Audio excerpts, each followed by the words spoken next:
ആഗോള അയ്യപ്പ സംഗമം വനിതാ ആക്ടിവിസ്റ്റുകളെ കയറ്റി തലയിൽ മുണ്ടിട്ട് പിണറായി വിജയന്റെ പോലീസ്.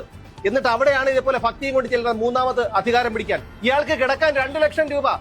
ഒന്ന് ആലോചിച്ച് നോക്കൂ, തെമ്മാടിത്തരവല്ലേ ഈ കാണിക്കുന്നത്. 2 ലക്ഷം രൂപ കട്ടിലും മെത്തയും. ഇയാൾ ഒരിടത്തും പോകാതെ വീട്ടിലിരുന്നാൽ മതിയല്ലോ. ഓൺലൈനായിട്ട് ഉണ്ടാക്കിയാൽ പോരെ ഓരോ കാര്യങ്ങൾ. ഈ 10-40 വണ്ടികൾ അകമ്പടി, ഈ പോലീസുകാരുടെ ബുദ്ധിമുട്ട്, ജനങ്ങളുടെ ബുദ്ധിമുട്ട്, ഇതൊന്നും ഉണ്ടാവില്ലല്ലോ. ഇയാൾ ഓൺലൈനായിട്ട് ഉണ്ടാക്കട്ടെ 3 മാസം കൂടി.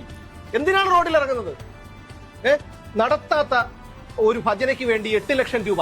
ഇവനെയൊക്കെ മുരിക്കുമുള്ള കൂട്ടി അടിക്കണ്ടേ? ജനങ്ങൾ പറ, പൊതുജനങ്ങൾ പറ. ഇതൊക്കെ പറയുമ്പോ ഇനി നാളെ വരും അടുത്ത കേസ്. എന്തായാലും ഒരു ദിവസം മരിക്കണമല്ലോ, അല്ലെങ്കിൽ എന്തെങ്കിലും സംഭവിക്കണമല്ലോ. ഇവനെയൊക്കെ എതിർത്തിട്ടാണ് വരുന്നതെങ്കിൽ അത് സന്തോഷം. ഈ നാടിനെ കുട്ടിച്ചോറാക്കി കഴിഞ്ഞ 9 വർഷങ്ങൾ കൊണ്ട് ഇയാള് ഇത്രയും വെറുക്കപ്പെട്ട ഒരു രാഷ്ട്രീയ നേതാവില്ല, ഇത്രയും വെറുക്കപ്പെട്ട ഒരു മനുഷ്യനില്ല ഈ ഭൂലോകത്ത് ഇന്നേ വരെ. നമ്മൾ പ്രതികരിക്കേണ്ടത് വരുന്ന തെരഞ്ഞെടുപ്പിലാണ്. വോട്ട് ചോദിച്ച് വരുന്ന ഈ പറയുന്ന ഇവന്റെയൊക്കെ ആസ്ഥാനം താങ്ങികളായ അന്തം കമ്മികളുണ്ടല്ലോ, പ്രാദേശിക അന്തം കമ്മികൾ, 10 രൂപയുടെ മത്തി വാങ്ങിച്ച് ചട്ടിക്കകത്തിട്ടേക്കണം. അവനൊക്കെ വരുമ്പോ ഒന്നും സംസാരിക്കരുത്. വോട്ട് ചോദിക്കാൻ വരുമ്പം വീശി ഒഴിക്കണം മുഖത്തേക്ക്. ഇനി ഒരിക്കൽ കൂടി CPM അധികാരത്തിൽ വന്നാൽ, ഇടതുപക്ഷം അധികാരത്തിൽ വന്നാൽ, എന്നെയും നിങ്ങളെയും പോലെയുള്ള സാധാരണക്കാർക്ക് പോലും ജീവിക്കാൻ കഴിയാത്ത അവസ്ഥയാകും. നമ്മുടെ അടിവസ്ത്രം ഉയർത്തി നോക്കി അതിന് ആഡംബര നികുതി ചുമത്തും ഈ ചെകുത്താന്മാർ. ഞാൻ ആ ചേട്ടൻ പറയുന്നതിനോട് 100% യോജിപ്പാണ്.